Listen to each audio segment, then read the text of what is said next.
The time to build is upon us. With great power comes great responsibility. You know the greatest danger facing us is ourselves, an irrational fear of the unknown. Not because they are easy, but because they are hard. This is the Superhuman Academy podcast.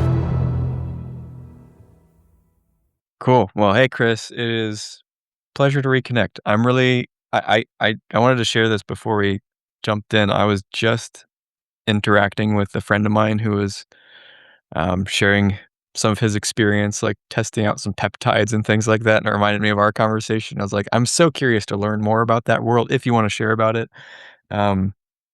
It's not something I have personal experience with, but I'm really excited by the technology that we're developing as humans to improve the quality of life in a way it seems scalable.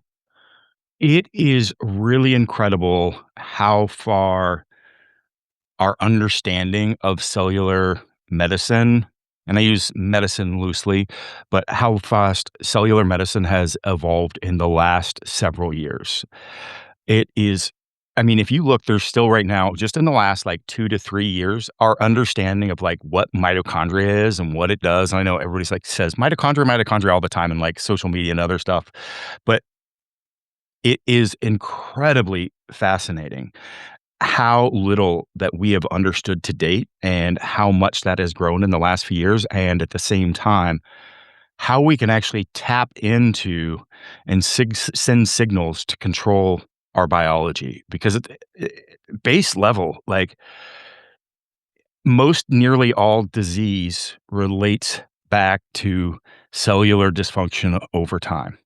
You know, is that across the board all? No. And it doesn't mean like, oh, you follow these principles, do these things, you're not going to, get sick or have disease. Like that's not the case. But at the same time, if you have better health at that level, it is very clearly going to reduce like all-cause mortality and allow you to achieve closer to what the human lifespan capacity is. And yeah, for me, it's been absolutely incredible watching this journey because I've been in this space longer than most anybody in the industry, just randomly popped onto it in the early 2000s. And so I've been along this journey for quite some time. And yeah, it's really interesting. So I'm excited. Yeah, let's spend some time getting into that today. Yeah, I'm especially interested to hear about this from you because I don't know a ton about the strength world, but I mean, I read some of your stuff and I was like, that can't be real. And then I watched some of your videos and I'm like, oh, that's real. That's crazy. So you've lifted over 1,000 pounds deadlifting for reps and you've squatted over 1,000 pounds for reps. And I think, correct me if I'm wrong, was that at around the same time period too? They were 4 years apart, but Okay. it was, for me, it was one training cycle to achieve both. Like when you're training at that level, it's not like, hey, this is my goals next month or next quarter. Like you're putting these, like a short-term goal is like a year out when you're at that, point. And yeah, it's hard to connect those numbers to reality because if you haven't that just seems exposed to that, like it just doesn't make any sense. And so I often get the questions like, what does that feel like? And it's like, well, I mean, anytime you lift a max or near maximal weight, it feels fairly similar. But I do remember like in that 1,000-pound training cycle, that whole last year that I was training for that, every time I'd load that bar up, as I got closer to over like 900 pounds, you unrack it and there's just no getting around the fact that it feels there's no way you can do it. Like this is just going to come straight through your body and crush your soul at the same time. And you're like, what do I do? And you just have to learn to like, well, I just start squatting. And then you start squatting, you're like, oh my God, it's actually moving. And it's every time it's that head trip and you just have to train yourself to it. Because if you have any like doubt in your mind, any second guess, like, can I do this? Is my leg gonna rip off? Which, by the way, it can. Like, go look. I've done rehab on people that have ripped both quads off at the exact same time, squatting over 800 pounds. Like that happens, and it That's not a one-time off thing, right? And by the way, we healed that with this approach in a fashion that cannot be duplicated, is not duplicated in any other sort of clinical literature. So, where, we rip both quads off the knee, complete detachment, have to have surgical reattached, be in a wheelchair, go through the process of learning to walk again. And so if that enters your head while Mhm. this soul crushing weight is on your back, guess what? You're not going to be able to do the lift. And you're probably going to propagate that very thing to happen. So you have to, at the moment, either be not fully like, I can accomplish anything, but just be okay with any of those outcomes. And that is a head trip too, right? You've got to come to terms with how to manage fear. And that itself is an interesting topic that I learned a lot in my childhood. And it kind of sets the tone maybe for how I approached where I ended up at life with doing kind of this weird array of multidisciplinary approaches. So it might be a good like elevator kind of story to kick off before getting into kind of the meat of stuff. But at the same Yeah, we time, I'm can. also I'm also just curious about you as like, I have talked to lots of, oh, wow, I don't know what I'd call them, super athletes across different fields. Like, I talked to, Dean Karnazes a while back, who, holds the record for longest, as far as I know, longest distance ever run by a human being in one stretch. He ran 350 miles, that so yep.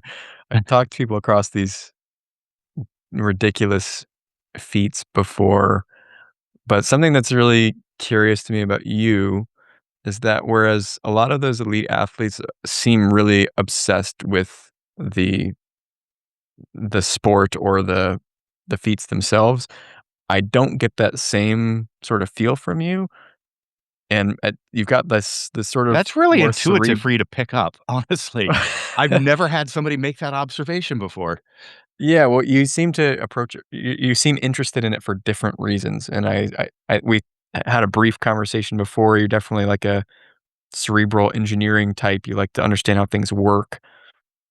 But I got the sense talking to you then and now, like lifting 1,000 pounds wasn't about lifting 1,000 pounds so much as it was about figuring out how something worked. And I don't know exactly what that something is. So hoping you enlighten me about what that is. Yeah, well, a part of it is myself, right? It is seeing that is an expression of, what are my primary, core values or drivers in life, right? And oftentimes we set goals based on, kind of bucket list type stuff. I want to do this, that, whatever kind of catches your fancy. And my approach is really to try to do a lot of introspection and understand who you are, the way that you want to live, and goals should be a way of expressing that. And if that gets taken away from you, you can shift gears somewhere else. So if your goal is to be the best hand surgeon in the world and you get in an accident, I'm literally picking like a Doctor fantasy Strange. movie. So it's not Yeah. stripped away from you, right? And you see that with a lot of like elite athletes when they get to the end of their career, they Mhm. kind of fall into this wasteland and don't know what to do. There's addiction, there's depression, there's these sorts of things that kind of happen, right? And just understand that like that was one way of expressing your goals. And so for me, it's this exploration. Like I view, your the definition of oneself is really your boundaries, your capabilities, what those extents are. So and the only way you truly know yourself is to actually explore those boundaries, to find out who you are in the moment when you walk up to the edge, of this, vast cavern that is the limit of your capability. And you don't take a leap, but you're taking you know, a, a sneak peek over the edge. What does that look like? And maybe the next time it tests it, you're able to push it a little bit, that boundary a little bit further. And in those moments, you can truly find what you're made of.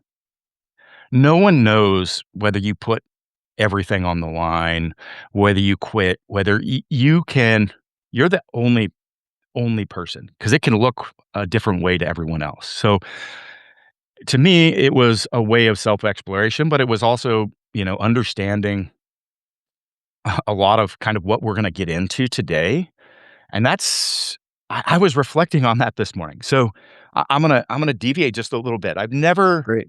I I've love never shared deviation. this before, but so in the early 2000s, I was, a strength athlete, and based on my background, I'm again super scrappy. I want to figure everything out. Maybe we'll touch base on that or not, but that's a wild story in of itself. It's actually a best-selling book in self-development, human psychology, stoicism, all that. It's a wild story. But I was on forums trying to understand supplementation. I wasn't using anabolic steroids or anything like that, but I wanted to understand all this stuff better.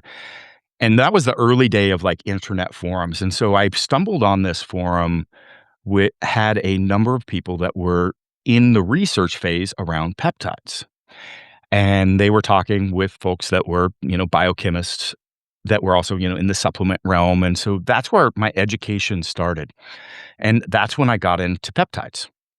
And at the time I was competing and I started competing as a powerlifter and I was pretty dang good. I was really good. And I wasn't really good at first, but I figured things out.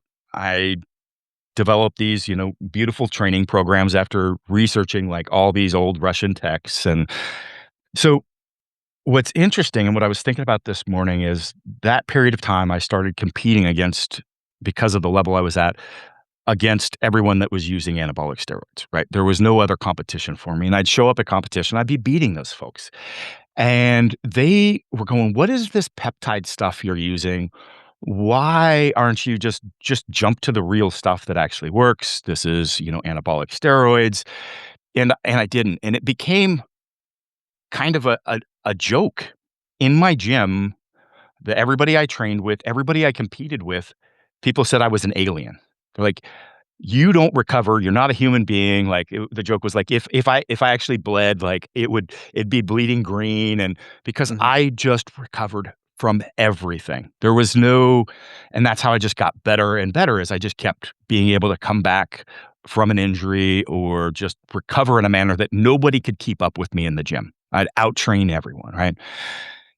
And I could, and that's what I was reflecting on this morning, going, "Wow, that is kind of crazy." Like back then that I had, all these people that were on anabolic steroids going them not seeing that dichotomy of like, "Why are you reacting like this? Why don't you use this?" But not understanding, what I was doing to help do that. And at the same time, I got really good. And this part I found interesting this morning is by really good, some of the numbers I touched at that time, I never touched in competition later when I got into anabolic steroids. Because I did start using those, later in my career. Once I got into my mid-30s and my testosterone levels were tanked, there was not peptides that affect those pathways at that point in time. I went ahead and went on testosterone and started using some anabolics. But beforehand, the records that I set still stand. And in fact, in my weight class, I had the 4th highest total that was ever placed. And I guarantee nobody else in the top 10 or top 20 was not using anabolic steroids. So I probably still have the highest total ever done across any federation anywhere, any set of rules without using anabolics. That's kind of crazy. I didn't even realize that till this morning. But Mhm. it's related to like what I was doing. And now coming back years later, I'm helping those folks that were on anabolics recover their health from those long periods that they were using those. And that's a lot of what I do today. But yeah, that's how I got into that to begin with. So it's been over 20 years of using myself as well as kind of guiding others in this process and seeing how different people, different makeups respond to different compounds and protocols. Mhm. Well, one of the reasons I wanted to speak with you in particular, I've kind of found I really enjoy talking to people who get, like, intellectually obsessed with things, and, that's just something I resonate with, and I can just tell, like, you're one of those people and this is what I was kinda talking about before, is like for you, it wasn't just about achieving like those things that you're talking about, the way that you're talking about them, you have a very specific way of talking about them. You're not just like, wow, I'm so cool. I did these things. I see the intellectual fascination behind your eye, the way your eyes light up when you talk about those. You're like, you love the understanding. You're gaining understanding about things. That's why I'm seeing that kind of eyes lighting up. So I want to dig into that. Like, what have you Yeah. understood? What are the things that just really excite you that you're learning that you want to share? Yeah. Well, just on that topic, and it's not a brag, but to share a little bit with the background with the listener, because I know a lot of people will look at me, they'll hear the numbers and they go, it's some meathead, right? And it's like, Mhm. yeah, this meathead that's got 2 engineering degrees, a master's degree in business, and did 10 years of clinical continuing education as well. So those are patents on the wall behind me. That's a Guinness World Record too. And anyway, that's my background and that's my approach.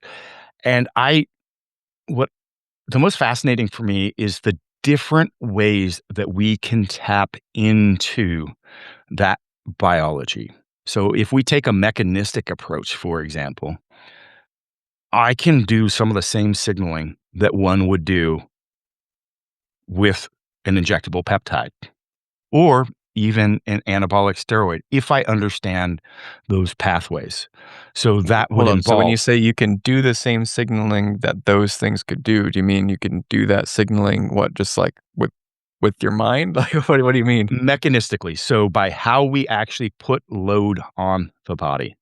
Got it. So Okay. if I can, let's say, deprive a muscle of oxygen for longer, it's going to stimulate something called PGC1 alpha.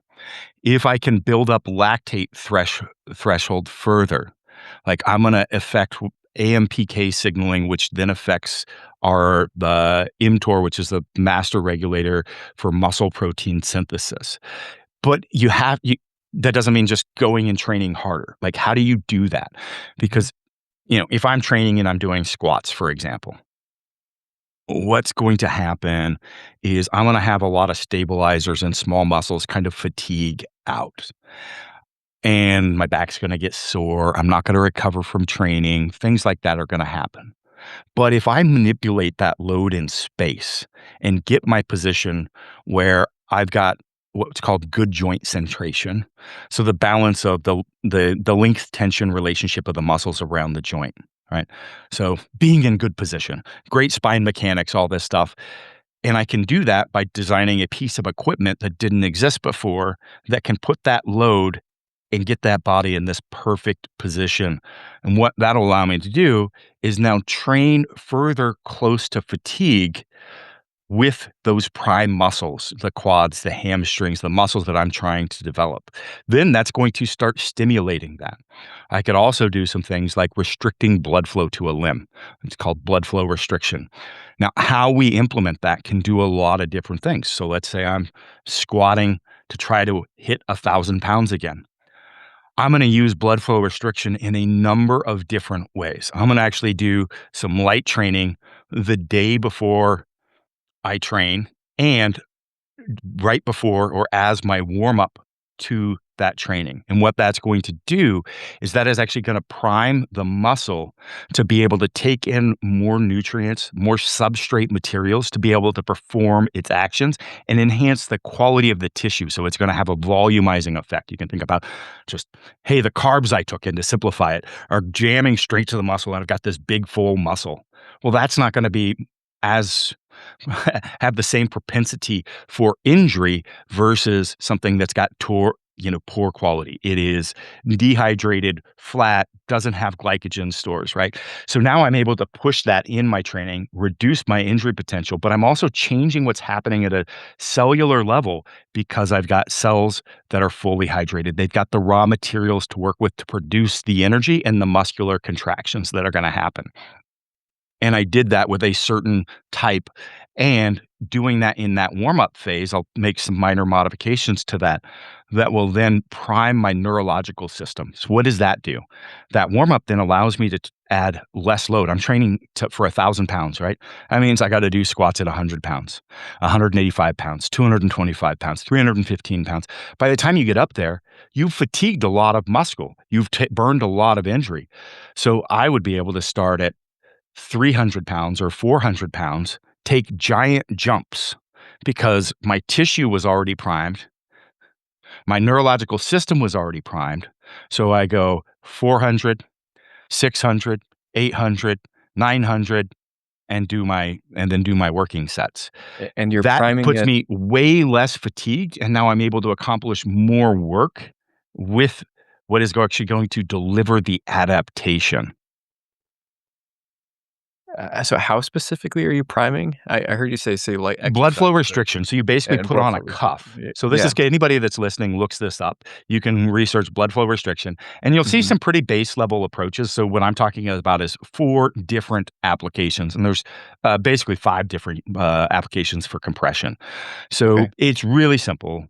At the end of the day, to remove complexity, what you are doing is restricting a limb for the return flow of blood. So it basically puts you into a deeper state of fatigue sooner. Your body has less to work off, and that starts sending these signals as if you have a greater training effect without having the load. Just to simplify it, right? Okay. So There's a lot more that then yeah, happens. Your can body I starts releasing growth hormone as a response. So I would put this cuff on each leg and I would pump it up, or I would use like a tight band and wrap it around it. You've got to have some parameters to know how tight to do so you this don't stuff. tourniquet yourself? Yeah. So Exactly. And I've can been I through the real clinical quick, training on this as well. But attempt to explain it with my understanding right now so you can help me update? yeah, so Would that be there okay? is. Can I share my understanding? Oh, yes. Yeah. Yeah, yeah. I like to do this so I kinda like see Yep. if I'm actually keeping up with you. Okay, so the blood flow restriction aspect, it's still allowing blood to get into the limb, but it's restricting the flow outward, and so Correct. okay, okay.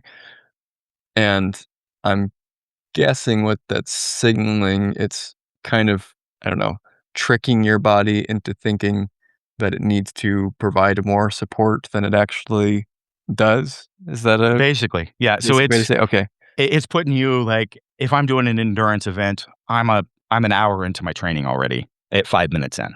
Mhm. Right. Okay.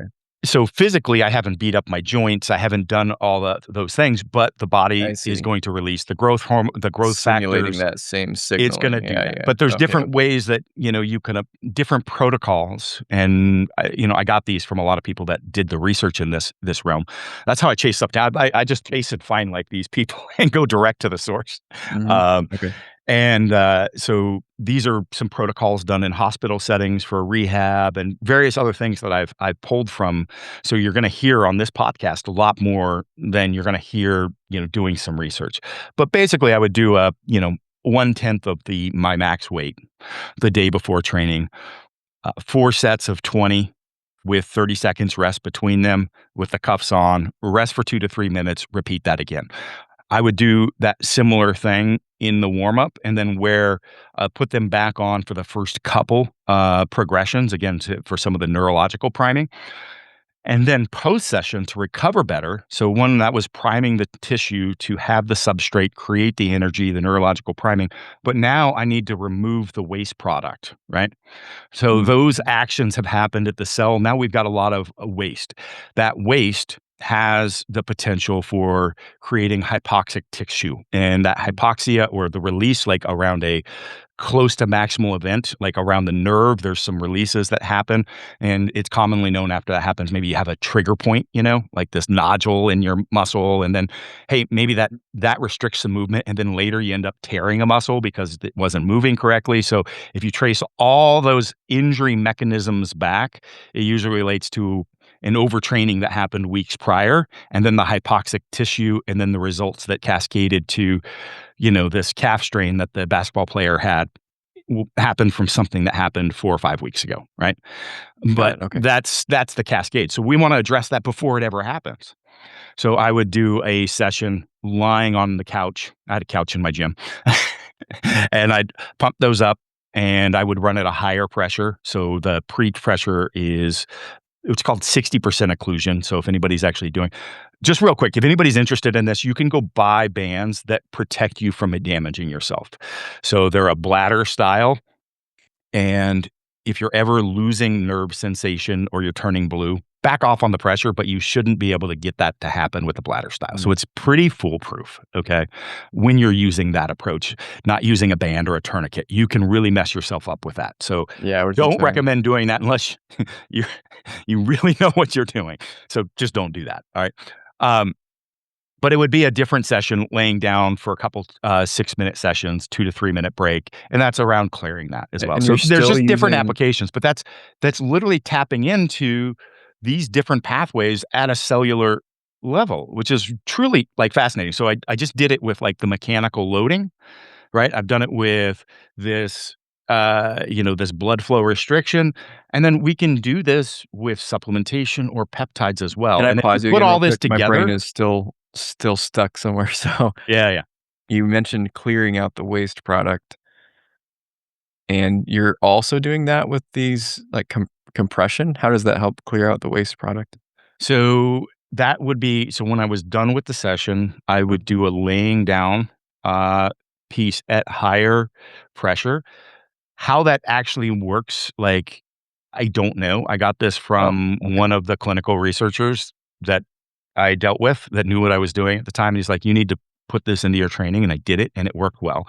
So I would run it instead of the standard 60%, I'd do an 80% occlusion Just lying down. for 6 minutes, laying down, flexing my muscle and then relaxing, flexing and relaxing. So again, I'm doing the same thing, right? And you're getting that blood flow. It's going to the or it's pooling at first, but then you take a couple minutes off. That's all coming out of the muscle. So I'm having a contraction, but not as much as I would be in those other, like in the training session, right? So you're still stimulating a response. You're still stimulating blood flow, right?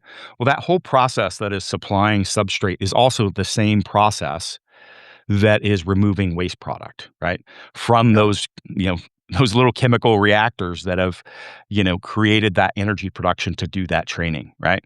Mm-hmm. So you're just facilitating that clearance. That's going to happen the next day, or the day after. It's going to happen when I go for a 15-minute walk the next morning. Well, the sooner I do, you stimulate these processes, the tighter for me it was about how close can I pack my training and be able to recover to accomplish this goal.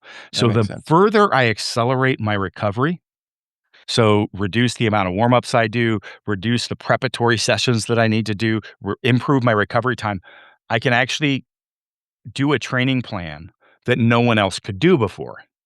That training plan then equals doing what I did. Mm-hmm. So in the course of like that last 6 months of training, I squatted over 900 pounds more than anyone in history has come close to doing, more times. Like it's just mind-boggling. If I laid it out in an Excel sheet one time and walked through it, I don't remember all the number of specifics, but I squatted over 900 pounds. It was over 100 times during the course of that because I was doing. And what was that time period? Like how long was that? That was about 6 months. 6 months. Okay. Yeah. Yeah, So, I don't even know. I can't wrap my head around those. That's just I can't. The weird thing is, looking back, I can't either. Yeah. Like, I'm like, I retrospectively, I look, I'm like, that's impossible. I couldn't do that. Like, it's just mind-boggling. But there was a lot, and I had a team of people, helping me, management training, looking at my movement, because any breakdown that would start cascading. And so, yeah, it was an interesting time in life. I bet. I think you were just about to go into the supplementation side of that. Yeah. So I was given that example earlier of, somebody that was an elite level, top of the world power lifter, tore off both quads. And he was an athlete of my company. And so I reached out and I said, hey, do you want to ramp up and walk this process? It's going to be incredibly involved. But I knew the athlete. I knew he'd be up for it. And So we walked through this process, and so it involved all those things. So we had blood flow restriction, we had supplementation that enhanced that vasodilation and both that priming and clearance effect. That's a product I have with my company, Build Fast, called Oh, VasoBlitz. was this after he had surgery? This was like This was immediate. Yes, recovery? so he's in the hospital. Okay. He's full leg, 2 leg casts, wheelchair. Hasn't started walking yet, right? So that's when we started talking about this. Now, some of this he couldn't get moving until like those first couple weeks when we could start getting some movement. So, it was all phased in appropriately, but we did the peptide interventions. That's the major driver, but we have to set up what I call the terrain. Like peptides, if we think about, so what is a peptide? A lot of people think peptides are brand new, by the way. Like, oh, they just came out in the last few years. I mean, they've been around as long as life has been around, and they're in our bodies to begin with. But we first developed those in 1920, I think, called insulin.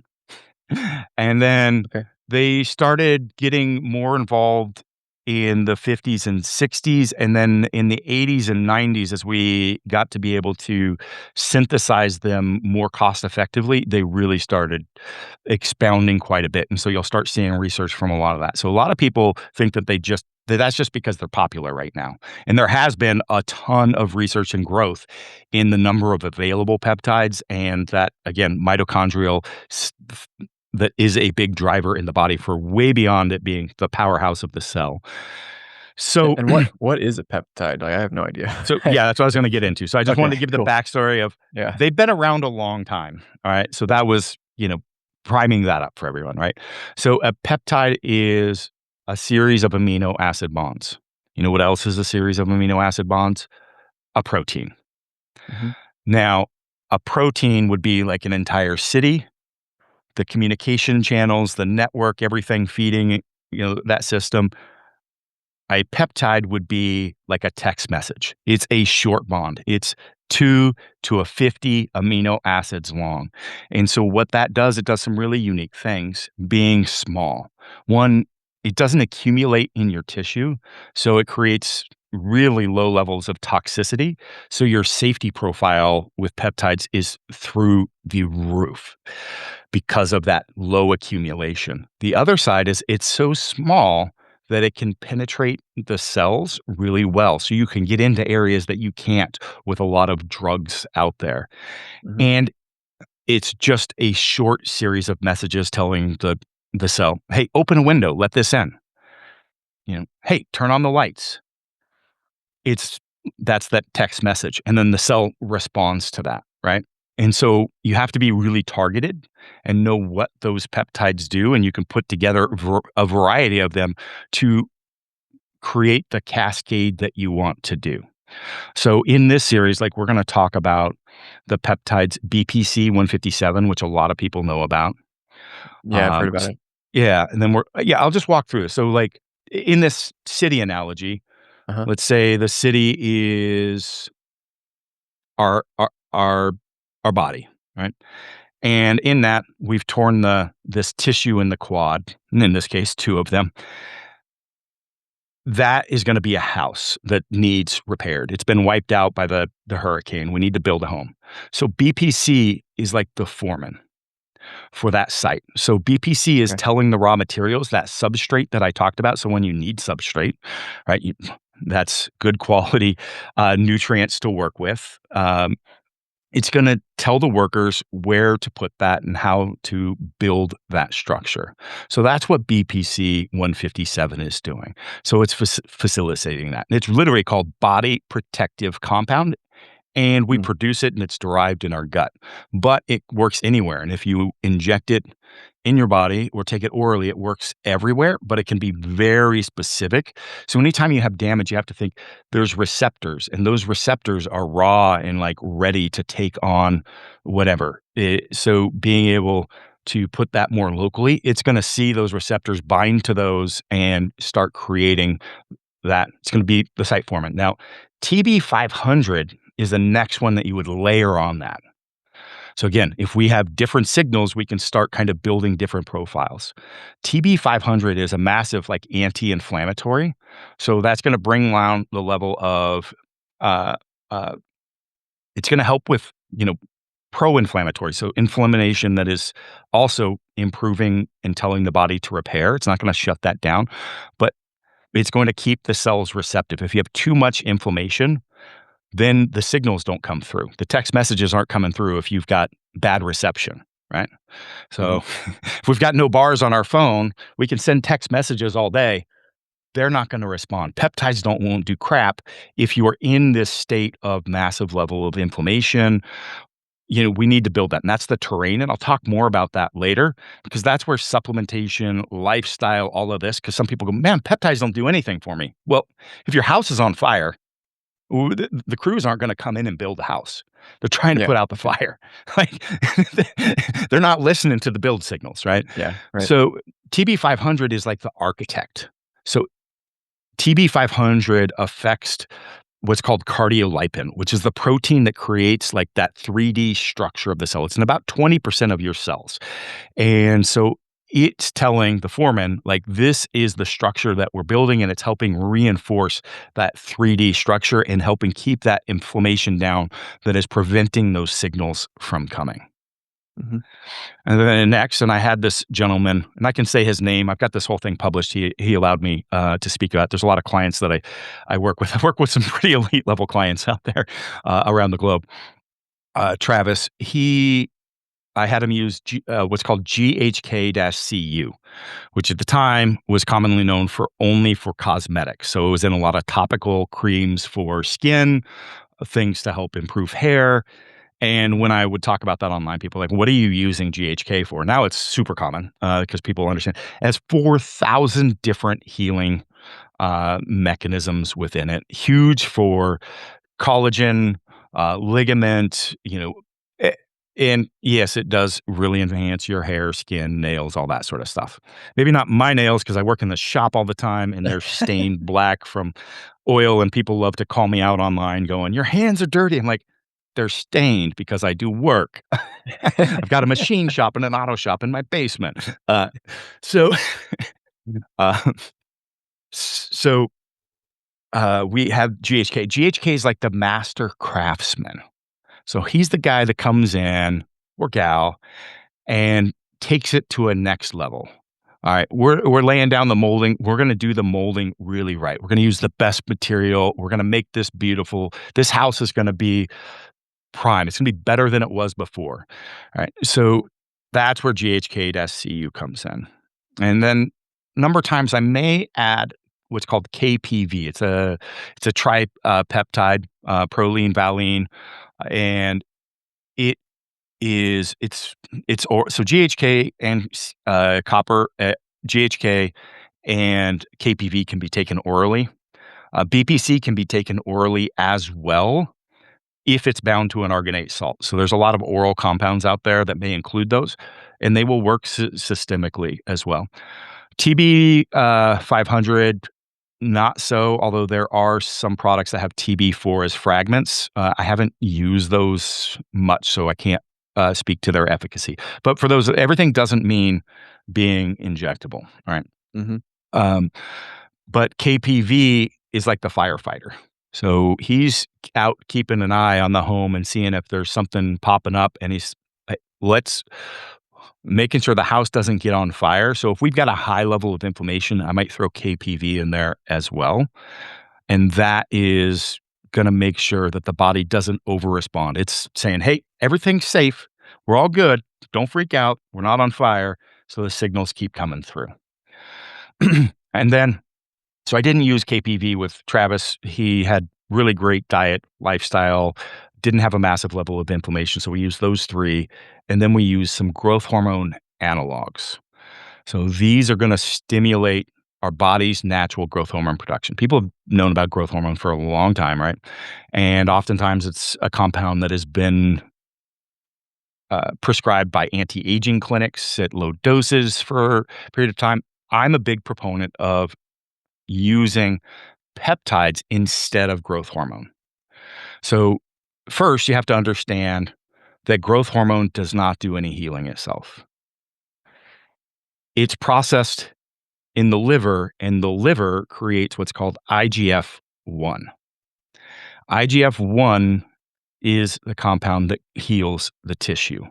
So that is the analog that does that. And or not analog, that's what our body creates. So HGH creates the signal for that to happen.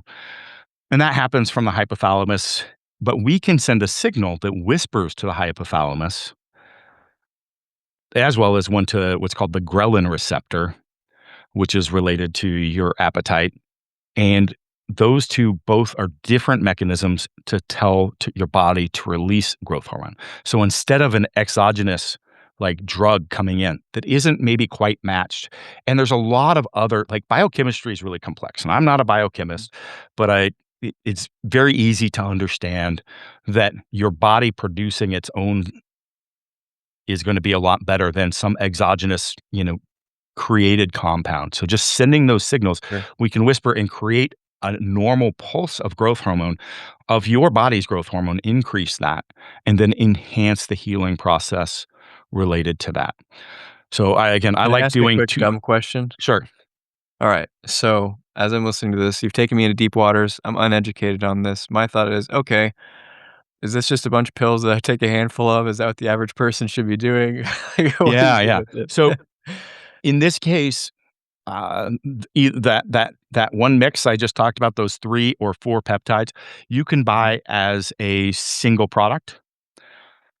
Either of those are a blend of peptides, so that would be an injection with an insulin syringe once or twice a day.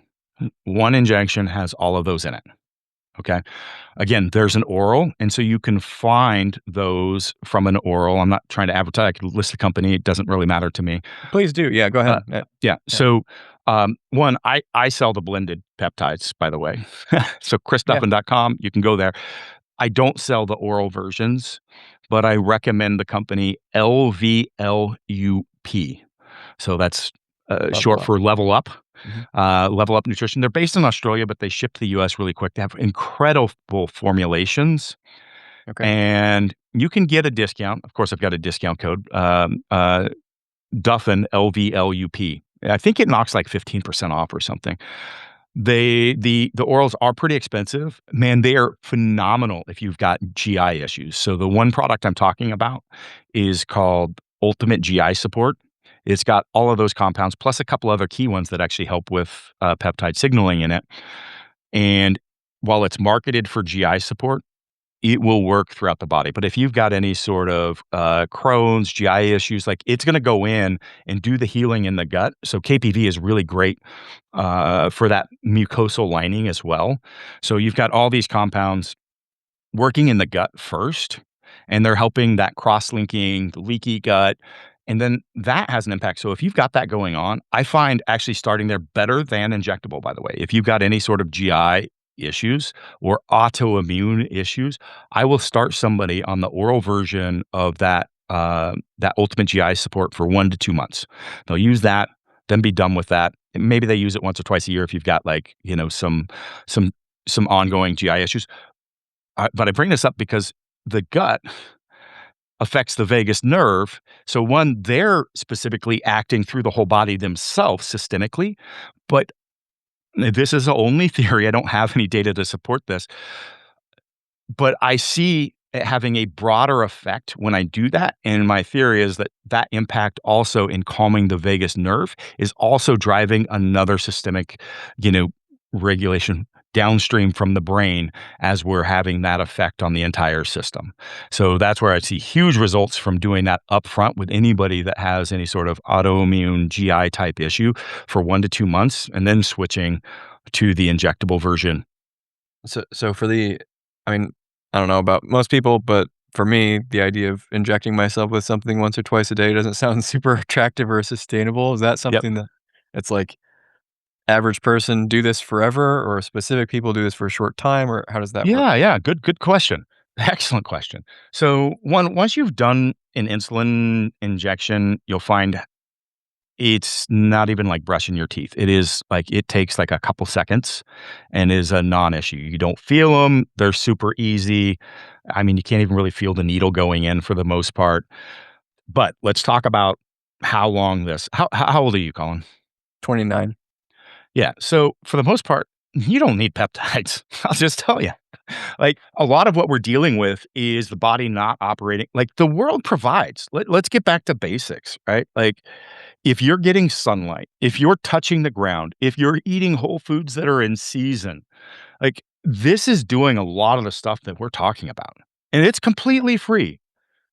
Huberman, not necessarily a fan of some of the stuff about him, but like, getting that morning sunlight, that evening sunlight, like absolutely tremendous. There's a lot we could get off track going down these paths, but do that first. As you age, some of this stuff's going to break down. Now, if you tore your quads off, we would do peptides because those receptors would be raw and ready. And we would do an injectable peptide probably for 8 to 12 weeks. And you Oh, would okay. be fully healed probably within, the first little bit. So Travis, our example here, by the way, Uh-huh. in I think it was 8 weeks from the moment of having his quads surgically reattached, he was deadlifting over 700 pounds again. And not too long after that, totaled what we call 2,138 pounds in a powerlifting meet. That's the total of squat, bench, and deadlift. As a 198-pound athlete, which put him in the 0.0001% of the population for strength. Literally weeks after having both quads ripped off the bone. If we look at the clinical literature, the average standard of care has 50% of people never returning to sport or play again. That's incredible. Mm-hmm.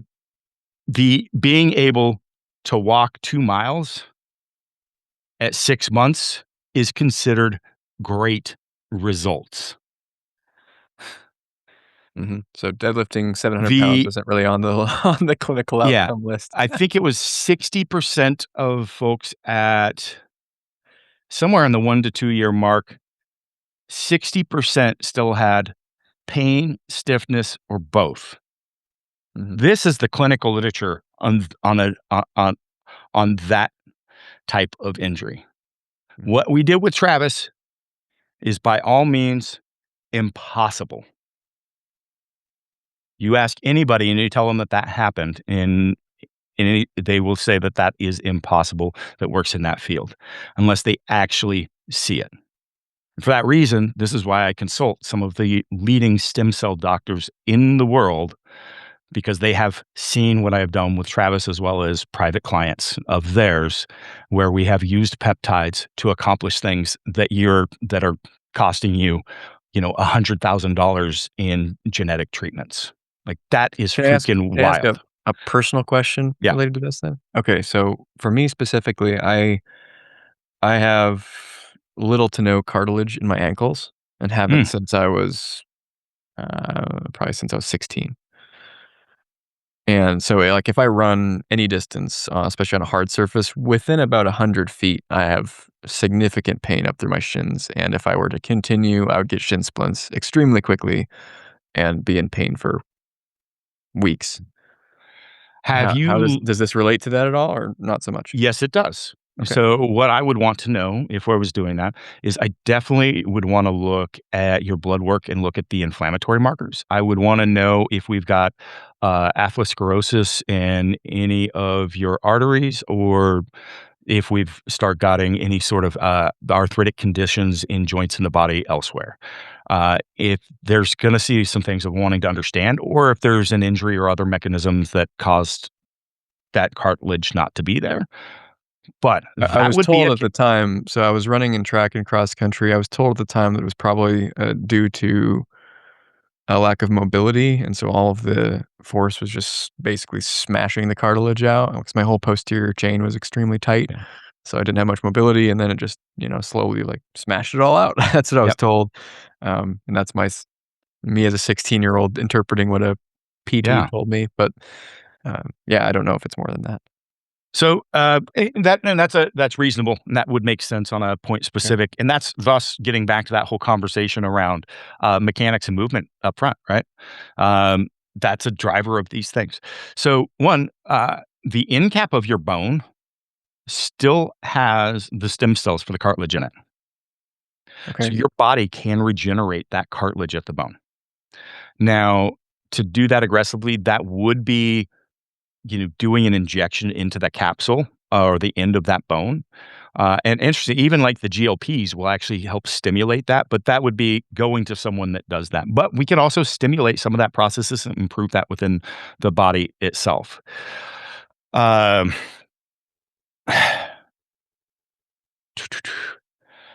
there is specific to cartilage. There is a couple ways to regenerate that on your own. One of those is a product called Pentosan, but it's used on racehorses. It also causes very little known, but it causes maculopathy. So it basically starts killing your vision. So it's not a good thing. So I don't I'll probably skip recommend that one. I don't recommend that one unless we're able to do other interventions like eye droppers with TB and BPC, which are then going to create angiogenesis in the eye at the same time and help, mitigate those effects as well as improve your vision at the same course. So that's where this stuff gets complicated, is having to Yeah, understand that. Without that, though, I would still use Cissus quadrangulus at a very high dose. So this is an oral supplement. You can get it on Amazon. That has a very positive effect on cartilage as well as bone growth. There's a number of studies showing enhancement in bone healing times of 40 to 50%. I would use that in basically all my healing protocols. I'll put that in there. We start at a pretty high dose, which would be 12 to 15 capsules per day. Wow. But it's like $20 for a bottle of it. So it's pretty cheap stuff. And then you would drop that by 3 capsules every 4 weeks until you get down to around 6, and then hang out there until you're out of pain and feeling better. One, it does have it has an anti-inflammatory approach at the same time. We would want to take some of the raw materials like collagen peptides with that at the same time. And yes, I would run TB, BPC, GHK, and then I probably would do a 12-week cycle. So at 29, without an injury, I'd say no, right? Now, if you're 45 plus, you're probably going to find benefit of running a cycle of that combo that I just gave you 2 or 3 times a year, because it's just going to reset like your ability to recover and move you backwards. And I meant backwards in time, not backwards in progress, forward in progress, but kind of feel like you're aging backwards. You'll basically feel like you can't get sore from the gym. It's also enhancing androgen receptor density. And that is essentially getting more from the hormones that you have responsible. So those receptors that are effectively related to your masculinizing male, hormones, they're going to be more receptive.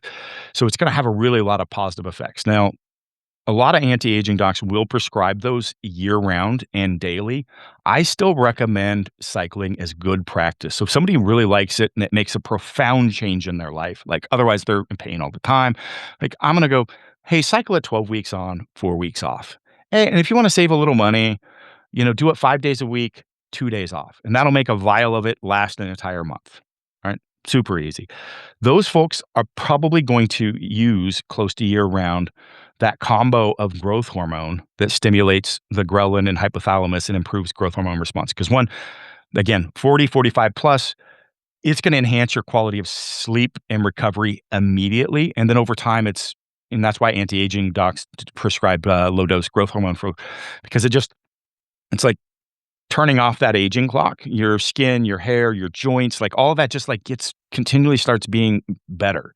So 6 months in, it's good. 12 months in, it's better. It just keeps getting up front. That's a little subtle, but with the peptide version versus growth hormone direct, it immediately improves quality of sleep, which is a big driver. So when I mentioned the big things, light, touching the ground, whole foods in season, sleep.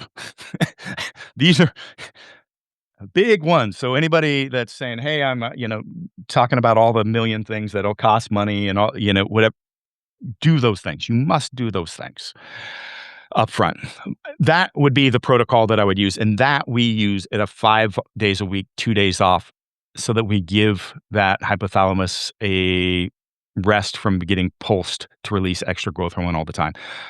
But generally, well, not generally, the other thing with those aging populations, and again, I work with a high performance, high driven. So by high performance, I don't mean athletes, but executives, people that are driven in life, and a lot of that has had a high level of stress, adrenal fatigue. They've been through a lot. That pulsing, that growth hormone is going to help restore that pituitary and adrenal function as well. So it's massive for that. So a lot of my 45 plus, 40 plus clients, they're using that kind of going forward. We might switch up. There's several different analogs. We might switch up every now and again the type of peptide that's pulsing those. But typically we're using CJC without DAC. And that is the one that's stimulating the hypothalamus, and ipamorelin, which is stimulating the ghrelin receptor. Super clean, feel amazing. They're just great products. I mentioned there's CJC I with wanted to ask DAC you and without. about that. Yeah. Sorry, I hate to interrupt. There's so much No. information. But I've heard a lot I of know it can be positives, overload. So and yeah, lots of. This is one that people are gonna have to listen to like 6 times. Um, Lots of positives. I haven't really heard many negatives, except for maybe losing my vision with one of them at some point. well, that wasn't a peptide either. Right, but, different thing. but I but probably then, shouldn't have you know, gone there. no, it's okay, it's okay. And then part of my head, part of me is like, okay, what's the catch? Yeah. Why isn't everybody just doing these things all the time? Is it just I don't because know. they're Your neighborhood relatively asking people BPC, and I think you're going to be surprised at how many people. So it's like in the lifting realm, we had CrossFit like in the early 2000s. CrossFit then infected barbell sports as a whole. Like powerlifting grew, Olympic lifting grew, all this other related things. The last few years, the use of peptides has absolutely blown up, or people interested in peptides. And I think it's because of the GLPs, the semaglutide, the Wegovy, the Ozempics, which are peptides, right? And they're doing signaling, and they're working the same process. That's what they do.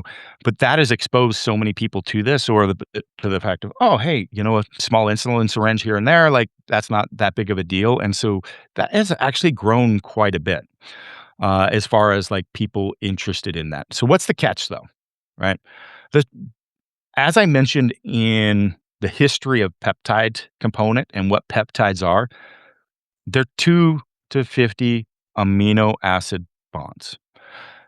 Low accumulation, low toxicity. They're one of the safest things out there, but there are risks. So the biggest risk is getting something that is contaminated or something else. So you need to buy from someone, either a pharmacy that's doing the compounding, which again, that doesn't mean it's entirely safe. If you do a look at compounding pharmacies in the U.S. that have had QA issues and have been shut down, but they do the testing, right? Or buying from a vendor that is doing third-party testing. And when I say that, you also need to check that third-party testing is legitimate. Because a lot of people, there was a recent creatine gummy scam. So the biggest creatine gummy company out there said, we do third-party testing. They posted the COA certificate of analysis from the lab on their Amazon page, everywhere else. Well, that COA was from the factory that they were buying from, given to their rep that was buying from the factory, because they bought from a rep, not from the factory themselves. And that was given to them saying, we've done the testing, here they are. They never opened a package themselves and sent it to a lab to do testing. Guess how much creatine was in all their product that they've been selling for years? squat. 0. 0 creatine. They tasted amazing. Tasted like candies, apparently. Well, they were candy. That's all they were. So you need to make sure that it's not just this pass me through COA. So like mine, I have it, there's a QR code on it, and you can literally scan it, and it'll go straight to the FDA-approved lab that I send my product to in the U.S. to do the testing. And you can see, Chris Duffin sent that, right? So you need to make sure that it's got the company name on it, and then you can backtrack, and most of them should have a tracking on it where you can verify with the lab that that was produced by them, and it's not just some doctored PDF. Anybody could throw something in ChatGPT and create a Sure. document that says it's a COA, and here's the result. What if it's pure and someone just takes the syringe Yep. that's pure stuff and they're just injecting themselves with it 15 times a day? Like, are there risks The related to biggest that sort of risk thing? is a histamine reaction, and that would look like is redness and swelling around the site of the injection post. So that's the most common It side doesn't effect sound from that that. bad. That's not that bad, and that Yeah. means, hey, one, I probably have a high level of inflammation. Maybe I need to look at some of the other compounds to bring that down, or my life, or hey, that one just doesn't work for me, or it might be the type of water that you're reconstituting it with. So you might just try a different supplier for that. That just Hmm. the pH or something is a little off. Outside of those are the most common effects of that. So the peptides themselves, the ones that you've described, assuming that's what they are, that's what you're getting, Yep. those things, very safe in general. Very safe. Now, there are some of the mitochondrial-based peptides. So the ones that are driving that mitochondria, those can be absolutely phenomenal for your health, your body composition. So these are kind of ramping up that ATP production, which is then creating m more it's more mitochondria in the body. It might be causing so I'm gonna get into let me just dive just a second into mitochondrial cell division dynamics. All right. Yeah, and we'll with that, we'll probably wrap up here in like 7 minutes. So Okay. what do we So let's talk about mitochondrial what dynamics? division dynamics. I know it's Okay. fancy. It's a recycling yard. All right. So we've got a bunch of clunkers, cars. They're all beat up. We're 50 years old. We ran a hard life. We've been drinking. We've been not sleeping. Like our mitochondria is not that fresh, shiny 29-year-old car off the lot that's got a bad tire with that cartilage in the ankle, right? Okay, so those are analogies. You can't tell my engineering background popping through in all these analogies, can you? So um, we're going. All right, there's a nice fresh car. We're going to duplicate that. Boom, boom, boom. More cars on the lot. All right. Now we've got we've got fusion and fission. So just like the nuclear reactors, right? So fusion, we're going to take that car's got a bad engine and this one over here's got a bad transmission. We're going to take those two together, put them together. Boom. Now we've got a nice operating car. We're going to spit that out. All right. Fission is the other process that we just talked about. We got that nice new car and we're going to duplicate that. We're going to split that apart into two different pieces, right? So those are that are two different ways of enhancing mitochondria is actually producing more of them. That's the way that is done. One is done in a low energy state, one's done in a high energy state. Also in the low energy state, we've got the clunkers. We just stuck them together in that fission process. So we've got the duplicating car is called biogenesis. That's creating the second one. The fission process is taking the bad parts off of that. So I've got a bad hood, on the car. We split that off. Well, that hood now needs to die and pair off. So that's commonly called senescence, right? So just to try to simplify the concepts a little bit. And are there specific compounds that do those different things? Is that what you're talking about? Yes, there is. And what are those? Just so people can look them up later. Yeah. One of the most common would be MOTS-C. Really, really powerful. So it's going to regulate blood sugar. It's going to enhance so it's like putting a chip on your car. It's the super chip or the programmer, and it is going to make it more responsive, work harder, faster. Boom. Absolutely. We just reprogrammed that car. We're getting more performance out of it. So it's driving that, and that's going to make that want to create more of those, right? More demand. And the issue with those is you don't want to run them too long because it's just going to be, oh, I've got this chipped car and I'm going to the racetrack, well, we don't want to be on the racetrack all the time. Yeah. So that's where you're going to need to research and go, hey, I've been running this for 8 weeks. I'm feeling a little burnt. I felt absolutely phenomenal up front. It's probably pushed that too long. So you're just going to start feeling a little kind of burnout or over energized, or your eyes will start feeling a little fatigued. So these are the ones where we can get into, I would say, a little dangerous, because you can just kind of push yourself too hard again, Sure. because you're going to love the performance and how you feel and just want to keep like rolling that. Another one is SLU-PP-332, commonly called SLU. And that is actually, I produced the first content. I don't think ChatGPT references medical clinical stuff, but I used to be the reference for SLU on those. It's actually not a peptide, it's a small molecule, but it does some of the same effects. Then we've also got like SS31. So SS31, we've chipped that car. It's higher performance, but if the engine's knocking, we might have problems more sooner, right? That engine's now going to blow up because we're driving it harder. SS31 is the mechanic. So SS31 is paired a lot with MOTS-c, because SS31 is coming in and actually repairing the integrity of that cell. So cardiolipin that we talked a lot about with TB 500, it really affects that. And so cardioprotective, there's a huge amount of impact on cardiolipin and the cardiovascular system.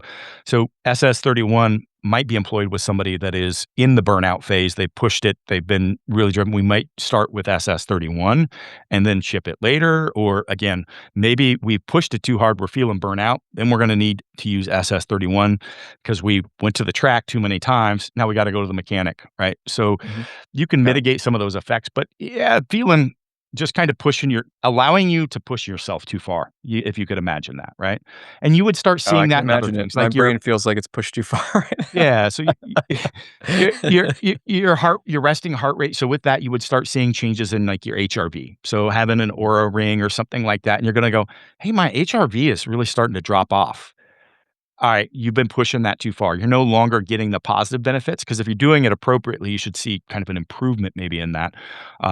And your resting heart rate might start climbing up a little bit. And it's just telling you, oh, wow, I'm pushing that sympathetic side of my nervous system a little too much.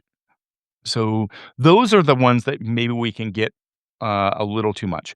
The GLPs, those get overused, and the clinical protocols, I think, are way too aggressive. And that's why you see some of the negative stuff in the media around side effects from that. So it starts slowing the digestion too much, right? That leads to a few other things. Dosed in a microdose effect, man, they can be absolutely phenomenal and life-changing for people. Can have an impact on a whole lot of other pathways, because those same neurological pathways affect things like, alcohol addiction, gambling addiction. Like, it's absolutely fascinating. They impact mood. It's what you can do with those is truly amazing, but you do need very, very little. A lot of the clinical protocols are just meant to crush someone's appetite. So if their digestion's not moving and they're eating 500 calories a day, 500 calories a day is going to cause problems, and it's going to cause muscle wasting and all the stuff that we hear people talk about. You don't want to be doing that. So, the devil's in the dose. Yeah. So some of these are stronger and can start affecting those pathways. So yeah, educating yourself is definitely important. I do offer a forum with tons of articles, absolutely free. That's my next question, because my brain is about to explode. I'm guessing people listening are the same way. I need peptides to recover my brain or something. Yeah. So if We can do that. We can do that too. if people want to learn more after sleeping on this for a week, where should they go?